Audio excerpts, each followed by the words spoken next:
Israel మధ్య తీవ్ర ఉద్రిక్తత చోటు చేసుకుంటుంది. ఇజ్రాయెల్ పైన ఇరాన్ కూడా ప్రతీకార దాడులు తెరలేస్తోంది. ముందుగా ఇజ్రాయెల్ ఇరాన్ లోని 5 న్యూక్లియర్ స్థావరాల్ని అటాక్ చేసింది. అక్కడ రేడియేషన్ కూడా లీక్ అవుతున్నట్టుగా ఇంటర్నేషనల్ అటామిక్ ఎనర్జీ ఏజెన్సీ అధికారి రఫేల్ గోసోరి కూడా ప్రకటించారు.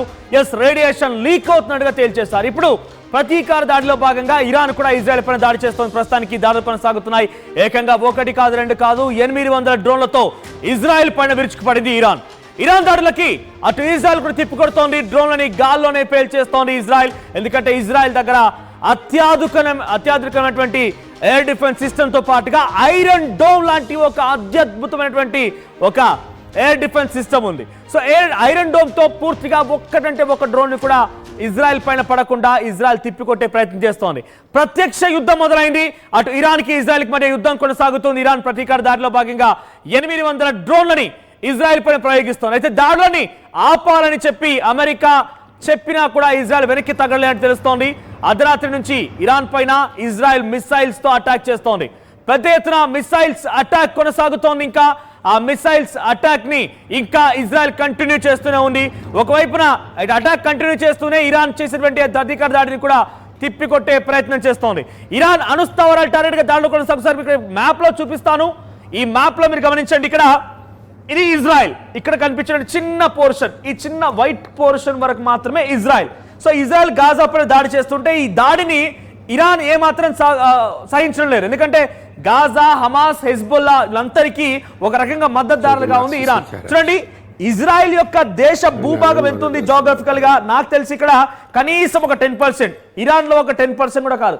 ఈ వైట్ పోర్షన్ మొత్తం ఇరానే. సో కనీసం ఒక 10% కూడా సరి సమానంగా తూగునటువంటి ఒక ఇజ్రాయెల్ ఇప్పుడు ఇక్కడి నుంచి ఇరాన్ పైన దాడి చేసింది. తెల్లవారుజాము నుంచి దాడి చేసి సుమారుగా 5 స్థావరాలని పూర్తిగా ఇజ్రాయెల్ అణుస్థావరాలని టార్గెట్ చేస్తూ ఆ దాడులు కొనసాగించింది. నటాన్జా, తెహరాన్ ఈ ప్రాంతాల్లో పెద్ద ఎత్తున దాడులు కొనసాగిస్తే అక్కడ బాలిస్టిక్ క్షిపణులు, డ్రోన్లతో దాడి చేస్తే ఇరాన్లో ఉన్నటువంటి కీలకమైనటువంటి అణుస్థావరాలు పూర్తిగా కూడా ప్రజెంట్ రేడియేషన్ లీక్ అవుతున్నాయట. ఆ రేడియేషన్ లీక్ స్టార్ట్ అయింది. అయితే ఈ దాడిలో సుమారుగా 6 న్యూక్లియర్ సైంటిస్టులు మరణించారు. ఇజ్రాయెల్ చేసిన దాడిలో అటు ఇరాన్ వైపుగా 6 న్యూక్లియర్ సైంటిస్టులు మరణించడంతో పాటుగా చాలా మంది, ఏకంగా అలీ షమీ ఖాన్ అనేటువంటి ఒక వ్యక్తి, political adviser to Iran supreme leader Ayatollah Ali Khamenei, ఆయనకి పొలిటికల్ అడ్వైజర్ గా పనిచేస్తున్నటువంటి అలీ షమీ ఖాన్ కూడా ఈ ఘటనలో, ఈ ఇజ్రాయెల్ చేసినటువంటి దాడిలో ఆయన కూడా తీవ్రంగా గాయాల పాలైపోయి ఆసుపత్రిలో చికిత్స తీసుకుంటున్నాడు. ఇక ఇరాన్కి సంబంధించినటువంటి రెవల్యూషనరీ లీడర్ గా అక్కడ ఉన్నటువంటి చీఫ్ కమాండర్ గా ఉన్నటువంటి హుసేన్ సమేలి కూడా ఆయన ఆ దాడికి పాల్పడ్డారు. ఇక్కడ మనకు కనిపిస్తున్నటువంటి దృశ్యాలు ఇజ్రాయెల్ కి సంబంధించినటువంటి ఆ డ్రోన్లు, క్షిపణులను ప్రయోగించిన దృశ్యాలు ఇవన్నీ కూడా. సో ఇజ్రాయెల్ డిఫెన్స్ ఫోర్స్ విడుదల చేసినటువంటి దృశ్యాలు ఇవన్నీ కూడా. ఒక్కొక్కటిగా అలా బయలుదేరిన మిసైల్స్, ఆ డ్రోన్స్, ఆ క్షిపణులకు సంబంధించి ఎయిర్ క్రాఫ్ట్ జెట్లన్నీ కూడా ఆ దృశ్యాలుగా మనం గమనించవచ్చు. సో ప్రజెంట్ ఈ ఘటన పైన యూకే PM కీర్ స్టార్మర్ కూడా కొంత కామ్ గా ఉండండి, శాంతిని పాటించండి, డిప్లొమాటిక్ సొల్యూషన్స్ తీసుకొద్దామని చెప్పి ఆయన కూడా ఒక కీలకమైన ప్రకటన విడుదల చేసినట్టు తెలుస్తోంది. So India restraint amid Israel Iran conflict, international affairs minister, so Indian ministry of external affairs సంబంధించిన జైశంకర్ కూడా ఈ విషయం పైన ఎప్పటికప్పుడు పరిస్థితిని అంచనా వేస్తున్నారు. మిడిల్ ఈస్టర్న్ కంట్రీస్ జరిగేటువంటి న్యూక్లియర్ సైట్స్ ఎక్కడైతే ఈ దాడి జరిగిందో అక్కడ జరిగేటువంటి ఆ ఘటన పైన తీవ్ర దిగ్భ్రాంతి వ్యక్తం చేస్తున్నామంటున్నారు ఆయన. Existing channels of dialogue diplomacy should be utilised to work towards deescalation. So ఇదాన్ని కంట్రోల్ చేయడం కోసం డిప్లొమసీ, డైలాగ్ అనేటిది మనం కంపల్సరీగా మెయింటైన్ చేయాల్సిందే. ప్రస్తుతం పరిస్థితులు చేజారిపోతున్నాయి, 3వ ప్రపంచ యుద్ధానికి దారి తీస్తున్నాయి కాబట్టి దీన్ని కొంత నిలిపేయాలంటగా చెప్పారు. సో ప్రస్తుతం ఇరాన్ ఇజ్రాయెల్కి సంబంధించిన వార్లో ఇండియాకి సంబంధించి కూడా కొన్ని విమానాలు అటువైపుగా వెళుతున్న వాటిని కూడా దారి మళ్లించారు. ఎందుకంటే లండన్ వైపు వెళ్లాల్సిన విమానాలు మొత్తం కూడా ఇటు మార్గం నుంచే వెళ్ళాలి కాబట్టి వాటిని కొంత దారి మళ్లించినట్టు తెలుస్తోంది. ఆ ఇరాన్ ఇజ్రాయెల్ భూభాగం పైనుంచి వెళ్లాల్సినటువంటి విమానం మొత్తాన్ని కూడా దారి మళ్లించారు. ఎందుకంటే అక్కడ జరిగినటువంటి యుద్ధం కారణంగా ఎక్కడ ఈ విమానాలు కూడా ప్రమాదాలకి గురవుతాయని చెప్పి వాటిని దారి మళ్లించడం జరిగింది. సో ఇరాన్ ఇజ్రాయెల్ వార్కి సంబంధించిన విషయం పైన Jordan closes air spaces for all flights. So Jordan closes air spaces for all flights. So అటు ఇజ్రాయెల్ కూడా ఇరాన్ చేసినటువంటి దాడి ముందుగానే పసిగట్టింది కాబట్టి తమ దగ్గర అన్ని సివిల్ ఏవియేషన్స్ మొత్తాన్ని కూడా క్లోజ్ చేశారు. ఇజ్రాయెల్ కూడా పౌర విమానయాన సంస్థలు మొత్తం కూడా నిలిపివేసుకుంది. సో ప్రస్తుతానికి ఇక్కడ అలీ షమ్ఖానీ ఆయన కూడా మరణించినట్టుగా ధృవీకరించింది Iranian media. So president Ali Shamkhani ఆయన ముఖ్య సలహాదారుడిగా ఉన్నాడు, ప్రభుత్వానికి ముఖ్య సలహాదారుడిగా ఉన్నారు. అలీ ఖమేనీ ఎవరైతే Iran supreme leader Ali Khamenei ఉన్నారో ఆయనకి అత్యంత సన్నిహితుడు, ముఖ్య సలహాదారుడుగా తెలుస్తోంది. సో ఈ ఘటనలో ఎక్కడైతే నౌటాన్జాకు సంబంధించిన ప్రాంతంలో అక్కడ ఇజ్రాయెల్ దాడి చేసిందో ఆయన మరణించినట్టు తెలుస్తోంది. ఇక్కడ చూడండి, commander in chief in the army వీళ్ళంతా కూడా మరణించారు. సుమారుగా 6 సైంటిస్టులు మరణించారు, కమాండర్ ఇన్ చీఫ్ మరణించారు. ఇరాన్ కి చాలా తీరని నష్టం వాటిల్లింది. సో ఒక్కసారిగా ఈ ఘటనకు సంబంధించి ఇరాన్ ఆగ్రహానికి గురైంది. అయితే ఇజ్రాయెల్ కూడా ఈ మొత్తానికి ముందుగా సోమవారం రోజునే ప్లాన్ వేసిందట. లెఫ్టినెంట్ జనరల్ ఇయాల్ జమీర్ కి ముందుగానే ఇజ్రాయెల్ ప్రధాని నెతన్యాహు సమాచారం అందించారు. అయితే ఆ సమాచారం ఆధారితంగానే ఇజ్రాయెల్ దాడులు చేసింది. అయితే ఈ మొత్తం సినారియోలో అమెరికా పాత్ర ఏంటి, అమెరికా పైన ఎందుకు ఇరాన్ చాలా ఆగ్రహంతో ఉంది అంటే కనుక గతంలో కూడా గాజా, హమాస్, హెజ్బొల్లా, లెబనాన్, సిరియాల పైన దాడి క్రమంలో కూడా ఇటు పెద్ద ఎత్తున అమెరికాకు సంబంధించినటువంటి ఇక్కడ చూడండి, ఇజ్రాయెల్ గతంలో గాజా పైన దాడి చేసింది, లెబనాన్ పై దాడి చేసింది, సిరియాల పైన దాడి చేసింది. సో ఈ క్రమంలో ఈ దాడిని ఏమాత్రం కూడా ఇరాన్కి అంతు చిక్కడం లేదు, ఇరాన్ మాత్రం దాన్ని సాధించడం లేదు. అయితే అమెరికా ఇజ్రాయెల్ కి వార్ ఎక్విప్మెంట్ పంపించింది, అంతా రెడ్ సీ, రైట్, ఇదంతా రెడ్ సీ. ఇజ్రాయెల్ కి వార్ ఎక్విప్మెంట్ రావాలంటే ఇది ఒకటే దారి, ఎక్కడ కూడా ఆప్షన్ లేదు. అటువైపు లెబనాన్, సిరియా ఇక్కడ ఆప్షన్ లేదు. సో ఇది ఒకటే దారి వెంట అమెరికా వార్ ఎక్విప్మెంట్ ఇజ్రాయెల్ కి పంపిస్తున్న క్రమంలో ఇక్కడ యెమెన్ చూడండి, యెమెన్ దగ్గర హౌతీస్ అమెరికాకు సంబంధించి చాలా సార్లు ఆ కార్గో షిప్స్ ని పేల్ చేశారు. వాటిని కనీసం ఇక్కడ ఇజ్రాయెల్ వరకు వెళ్ళడానికి కూడా అవకాశం కల్పించలేదు. సో ఇజ్రాయెల్ కి అనేక రకాలుగా అమెరికా సహకరించింది కాబట్టి ఇప్పుడు అమెరికా సహకారంతో మళ్ళీ ఇజ్రాయెల్ ఇరాన్ పైన దాడి చేసినటువంటి ఒక నమ్మకంతో అటువైపుగా ఇరాన్ సంబంధించిన దేశం మొత్తం కూడా అట్టుడికిపోతోంది. అయితే ఇరాన్ కి సంబంధించిన ఆర్మీ స్పోక్స్ పర్సన్ షరీక్ అనేటువంటి వ్యక్తి కూడా ఈ విషయం పైన అమెరికాని ఎట్టి పరిస్థితుల్లో వదిలిపెట్టాం, అమెరికా సంగతి ఏంటో తేలుస్తాం. గతంలో కూడా డొనాల్డ్ ట్రంప్ ఇజ్రాయెల్ కి ఇరాన్కి మధ్య యుద్ధాన్ని కొంత నిలిపివేయండి, దీన్ని కంట్రోల్లోకి తీసుకురండి అని చెప్పి డొనాల్డ్ ట్రంప్ మధ్యవర్తిత్వం వహించి ఇరాన్తో చర్చలకు సిద్ధమయ్యాడు. అయితే ఇరాన్కి ఎటువంటి వార్నింగ్ ఇచ్చారు, చర్చలకు వస్తారా రారా, రండి చూసుకుందాం మాట్లాడుకుందాం అనేటువంటి ఒక సీరియస్ వార్నింగ్ లాగా ఉందని, అది చర్చల కోసం ఆహ్వానించినట్టుగా లేదు, మీరు మాకు వార్నింగ్ ఇస్తున్నట్టుగా ఉంది, చూద్దాం మీరు అగ్రరాజ్యం అని చెప్పి విరవీగండి, కానీ మా పైన హుకుం జారీ చేస్తారంటే ఊరుకునే ప్రసక్తే లేదు, బీ కేర్ఫుల్ అన్నట్టుగా కూడా అటు ఇరాన్కి సంబంధించిన supreme leader Ali Khamenei Donald ట్రంప్కి వార్నింగ్ ఇచ్చారు. మీకు గుర్తుండే ఉంటుంది, ఇటు ఇరాన్ సంబంధించిన విషయంలో రష్యా ఉక్రెయిన్ వార్లో కూడా రైట్ ఇక్కడ మీరు చూడండి, సుప్రీం లీడర్ అలీ ఖమేనీ చూడండి ఆ ట్వీట్ ని ఒకసారి మీకు చూపిస్తున్నాను ఇక్కడ. In the name of God, the compassionate, the merciful, to the great Iranian national Zionist regime has committed a crime in our dear country today at dawn with its satanic blood-stained hands. So రక్తము చిందించింది, మన దేశం పైన చాలా దాష్టికాన్ని ప్రయోగించింది. ఈరోజు ఒక దుర్ఘటన దినంగా మనం చూడాలని చెప్తున్నారు. It has revealed it's malicious nature even more than before by targeting residential areas. గతంలో కంటే చాలా భిన్నంగా, చాలా దారుణంగా రెసిడెన్షియల్ స్థావరాలపైన అంటే నివాస స్థావరాలపైన దాడి చేసి తన యొక్క దాష్టికాన్ని చూపించింది.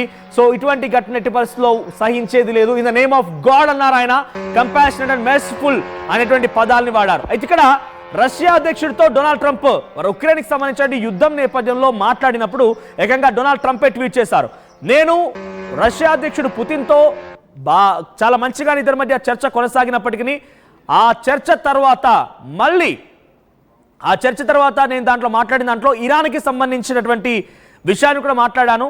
సో ఇరాన్తో తమకున్నటువంటి విభేదాలకి కొంత ఫుల్ స్టాప్ పెట్టాలి, ఆ చర్చను కూడా తీసుకురనేటువంటి విషయాన్ని రిక్వెస్ట్ నేను పుతిన్ దగ్గర ఉంచాను అని చెప్పి డొనాల్డ్ ట్రంప్ పుతిన్తో అడిగినట్టుగా ఆ విషయాన్ని కూడా ఎక్స్లో షేర్ చేశారని. అంటే ఇరాన్కి అమెరికాకి మధ్య విభేదాలు మొదటి నుంచి ఉన్నాయి. అయితే ఇప్పుడు ఇజ్రాయెల్ కూడా ఇరాన్ పైన దాడి చేసిన క్రమంలో అమెరికా సపోర్ట్ ఇవ్వడం వల్లే దాడి చేసినటువంటి ఒక భావనలో ఇరాన్ దేశం మొత్తం ఉంది. అందుకే ఇప్పుడు ఏమంటోంది, ఇజ్రాయెల్ ఇరాన్ ఈ యుద్ధంలో అమెరికా ఎంట్రీ అయింది కాబట్టి అమెరికా కూడా మా అంతేంటో చూపిస్తాం, మేమేం చేయగలుగుతామో చూపిస్తాం, అమెరికా కూడా మా సత్తా చాటుతామనేటువంటి ఒక భావనలో వాళ్ళంతా ఉన్నారు. అందుకే ఇరాన్ ఆర్మీ స్పోక్స్ పర్సన్ షరీక్ అంటున్నారు, America going to face biggest disaster అంటున్నారు ఆయన. నిజంగా ఇప్పుడు రష్యా ఉక్రెయిన్ వార్లో అమెరికా మధ్యవర్తిత్వం వహించి అటు ఉక్రెయిన్ వైపుగా నిలబడ్డట్టుగానే కనబడుతోంది. ఇటు ఇజ్రాయెల్ ఇరాన్ వార్లో కూడా ఇజ్రాయెల్ వైపుగా అమెరికా ఉండిపోయి ఇక్కడ కూడా ఒక రకంగా ఇరాన్కి శత్రువైంది. అటు రష్యాకి ఇరాన్కి రెండు దేశాలకు కూడా అమెరికా ఒక రకంగా శత్రుత్వంగానే మారినట్టుగా కనబడుతోంది. ఈ నేపథ్యంలో ఇవన్నీ కూడా నిజంగానే దాడులు కనుక చేయాల్సి వస్తే, ఇరాన్ కనుక నిజంగానే అటు ఇజ్రాయెల్తో పాటుగా అమెరికా పైన కనుక దాడులు చేయాల్సి వస్తే ఇది మూడో ప్రపంచ యుద్ధానికి చాలా డెఫినెట్గా దారితీసే అవకాశం ఉంది. సో ఇప్పటికైతే ఇంకా దాడులు కొనసాగుతున్నాయి. ఇరాన్ ఏం చేస్తోంది? ప్రతీకార దాడిలో భాగంగా ఇప్పుడు ప్రెసెంట్ నేను ఈ వార్త చెప్పే సమయానికి 800 డ్రోన్లతో ఇజ్రాయెల్ పైన దాడికి పాల్పడింది ఇరాన్. అయితే ఇజ్రాయెల్ దగ్గర ముసాద్ లాంటి ఒక అద్భుతమైనటువంటి ఒక సంస్థ, ఇంటెలిజెన్స్ సంస్థ, at the same time army war equipments, డ్రోన్ల గురించి అయితే పెద్దగా చెప్పాల్సిన అవసరం లేదు. ఇజ్రాయెల్ దగ్గర ఏకంగా డ్రోన్స్ మ్యానుఫ్యాక్చరింగ్ సంబంధించి కొన్ని ప్రాంతాలే ఉన్నాయి.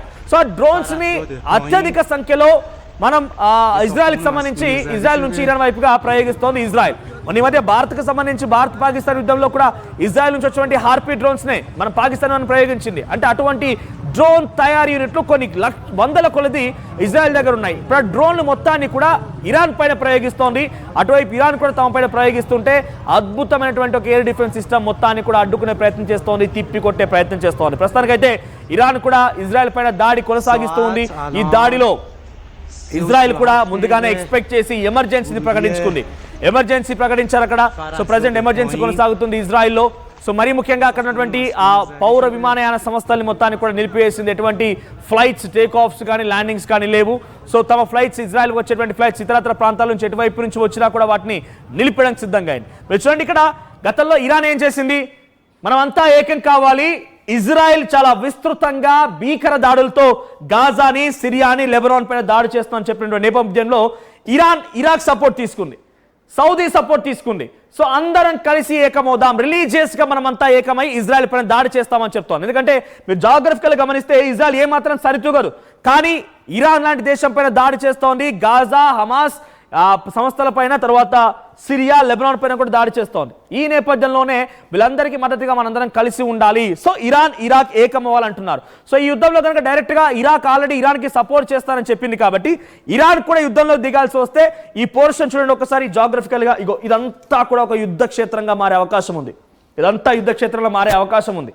సో యుద్ధ క్షేత్రంగా మారిపోయి అక్కడ అట్టుడికిపోయే అవకాశం ఉంది, ఉద్రిక్తతలు మరింత పెరిగే అవకాశం ఉంది. ఇజ్రాయెల్ పైన భీకరంగా ఇరాక్, ఇరాన్ కూడా దాడి చేసే అవకాశం ఉంది. దీంట్లో సౌదీ కూడా ఇన్వాల్వ్ కావచ్చు, ఇంకా చాలా దేశాలు ఇన్వాల్వ్ కావచ్చు. ఇవన్నీ కూడా ఒక్కొక్కటిగా చినుకు చినుకు కాస్త గాలివానగా మారినట్టుగా అటువంటి సినారియో ఉండబోతుంది. అటువంటి సినారియో త్వరలోనే కనబడబోతుంది. ఎందుకంటే ఆల్రెడీ ఇరాన్ పెద్ద ఎత్తున ఇజ్రాయెల్ పైన దాడి కొనసాగిస్తుంది. ఈ క్రమంలోనే ఇరాన్ కనుక ఇరాక్ సపోర్ట్ తీసుకోవాల్సి వచ్చింది. గతంలో మనం మాట్లాడుకున్నాం, రిలీజియస్ గా ఏకమవుదాం, ఇజ్రాయెల్ పైన దాడి చేద్దాం అనే మాటను కనుక మరోసారి ఇటు ఇరాక్ కనుక గుర్తు చేయాల్సి వస్తే డెఫినెట్ గా అదంతా కూడా ఒక భారీ యుద్ధంగా మారే అవకాశం ఉంది. ప్రపంచ దేశాలు, మిడిల్ ఈస్టర్న్ కంట్రీస్ మొత్తం కూడా ఒక్కసారిగా బగ్గుమని మండిపోయే అవకాశం ఉంది. సో యుద్ధం ఇంకా కొనసాగుతోంది. ప్రస్తుతానికి ఇంకా డ్రోన్లతో ఇరాన్ ఇజ్రాయెల్ పైన దాడి చేస్తూనే ఉంది. దీంట్లో డొనాల్డ్ ట్రంప్ నుంచి, అటు యుఎస్ సెక్రటరీ నుంచి కూడా ఒక స్పష్టమైనటువంటి ఒక ప్రకటన విడుదలైంది. PCR if possible letter play చేయండి. సో మాకు ఎటువంటి సంబంధం లేదు. మ్యాక్రో రూబియో ఆయన ఏమంటున్నారంటే, అటు వైట్ హౌస్ సెక్రటరీ ఆయన, మాకు ఎటువంటి సంబంధం లేదు, ఇజ్రాయెల్ తమ సెల్ఫ్ డిఫెన్స్ లో భాగంగానే ఈ దాడికి పాల్పడింది, ఆ దాడికి మాకు ఎటువంటి సంబంధం లేదు. సో వాళ్ళ సెల్ఫ్ డిఫెన్స్ కోసం వాళ్ళు మాట్లాడుకున్నారు. There is no more involvement of America అని చెప్పి ఆ స్టేట్మెంట్ దో ఉంది. ఒకసారి పీసీఆర్ ఇఫ్ పాసిబుల్ అది ఆ లెటర్ ప్లే చేయండి. సో అమెరికా వైట్ హౌస్ నుంచి ఆ ప్రకటన వెలువడింది. అయితే ఆ ప్రకటనలో చాలా క్లియర్గా ఉంది, మేము ఎక్కడా ఈ దాడిలో ఇన్వాల్వ్ కాలేదని మాత్రం చెప్తోంది. సో ప్రజెంట్ అయితే మార్క్ రూబియో, సో దీంతో పాటుగా అటు ఇజ్రాయెల్ అధ్యక్షుడు నేతన్యాహు కూడా చెప్తున్నారు, మా పైన 9 అణుబాంబులని సిద్ధం చేసి పెట్టారు. ఈ 9 అణుబాంబులు మా పైన సిద్ధం చేసి పెట్టడం వల్లే మేము ప్రతిఘటించి వాటిపైన తిప్పికొట్టే ప్రయత్నం చేస్తున్నాం. సో ఈ నేపథ్యంలోనే ఇదంతా జరగాల్సి వచ్చిందని చెప్పి ఆయన చెప్తున్నారు. దీనికి operation rising lion, as America ఒకసారి ప్రకటన చేసింది. ఆ అమెరికా ప్రకటనకు సంబంధించి మ్యాక్రో రూబియో ప్రకటనకు సంబంధించి ఆ వైట్ హౌస్ డాక్యుమెంట్ ని మరి కాసేపట్లో అందించే ప్రయత్నం చేస్తా.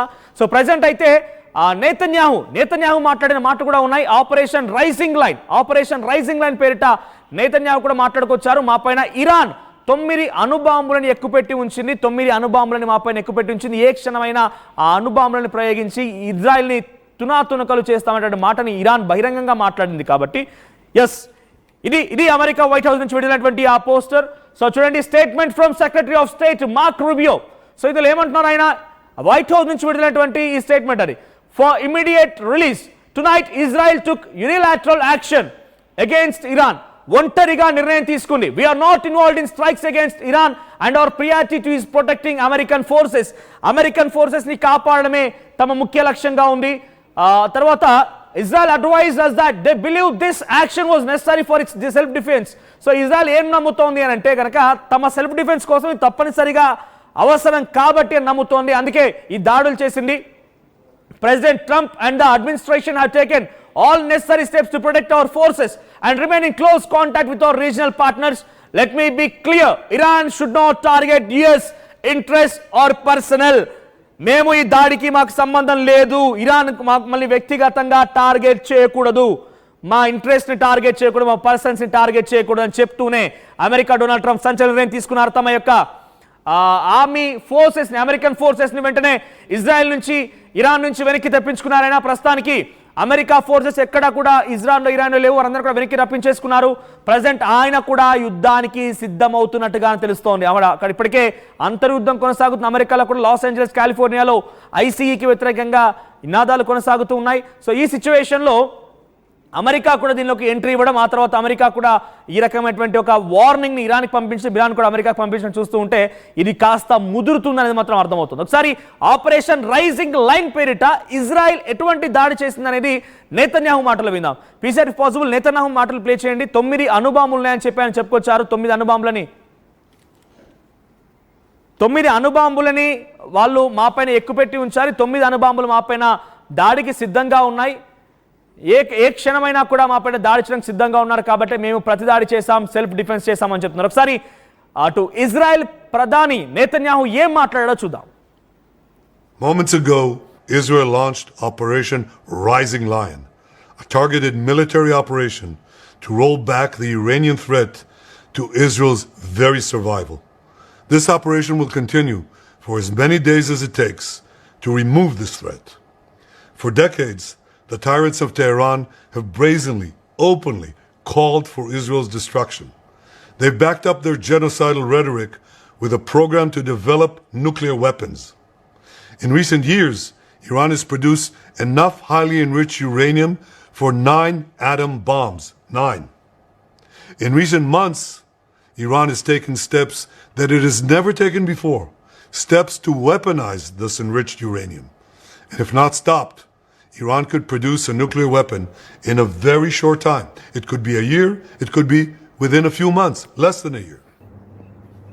ఏం చెప్తున్నారంటే 9 అణుబాంబులు ఎక్కి పెట్టామని చెప్తోంది. ఇరాన్ మొత్తం కూడా సిద్ధమైంది, వెపనైజింగ్ కోసం సిద్ధమవుతోంది. ఆ వెపన్స్ని మొత్తాన్ని మాపైన ప్రయోగించవచ్చు ఏ క్షణమైనా. Israel with in a short of 1 year or 6 months, so అంటే ఒక 2-3 నెలల్లో లేకపోతే సంవత్సరం ఎప్పుడో ఒకటి, సో ఆ సంఘటనలో మాపైన దాడి చేసే అవకాశం ఉంది. కాబట్టి ముందుగానే మేము సెల్ఫ్ డిఫెన్స్లో భాగంగా ఈ పని చేయాల్సి వచ్చింది. ఆ 9 అణుబాంబులు మాపై దాడి చేయక మునిపే మేము ఆపరేషన్ రైజింగ్ లైన్ పేరిట ఇజ్రాయెల్ పైన దాడి చేసి, ఇరాన్ పై దాడి చేస్తామని చెప్పి ఇజ్రాయెల్ ప్రధాని నేతన్యాహు అంటున్నారు. సో ఇప్పటికైతే ఈ యుద్ధం ఇంకా ఇజ్రాయెల్ ఇరాన్ మధ్యనే కొనసాగుతోంది. ఇరుపక్షాల మధ్య క్షిపణుల దాడులు కొనసాగుతున్నాయి, డ్రోన్ల దాడులు కొనసాగుతున్నాయి. డ్రోన్లని ఇజ్రాయెల్ ప్రయోగిస్తోంది, అటువైపు నుంచి ఇరాన్ కూడా ఇజ్రాయెల్ పైన డ్రోన్లు ప్రయోగిస్తోంది. వాటిని తిప్పికొట్టే ప్రయత్నం ఇరు దేశాలు చేస్తున్నాయి. ఈ రకంగా ఇంకా యుద్ధం కొనసాగుతూనే ఉంది. 6 సైంటిస్టులు ఇరాన్లో మరణించారు.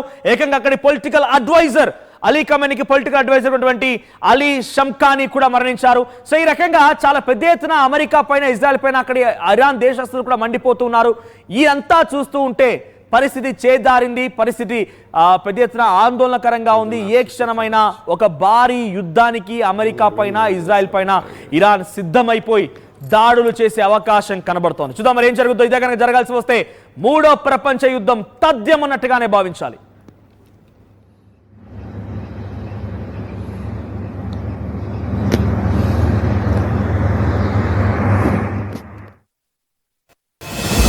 At KLH, we help you not only gain knowledge, but also experience it. KLH deemed to be university. Telugulo fastest news app. ఇప్పుడు కొత్త అవతారంలో 5 సెకండ్లోనే పూర్తి వార్తా సమాచారం మీ చేతిలో. సోషల్ మీడియా ట్రెండ్స్ మీ కళ్ళ ముందుకే live TV and voice search ఆప్షన్స్తో ఇప్పుడే డౌన్లోడ్ చేయండి. యాప్ లింక్ డిస్క్రిప్షన్లో ఉంది.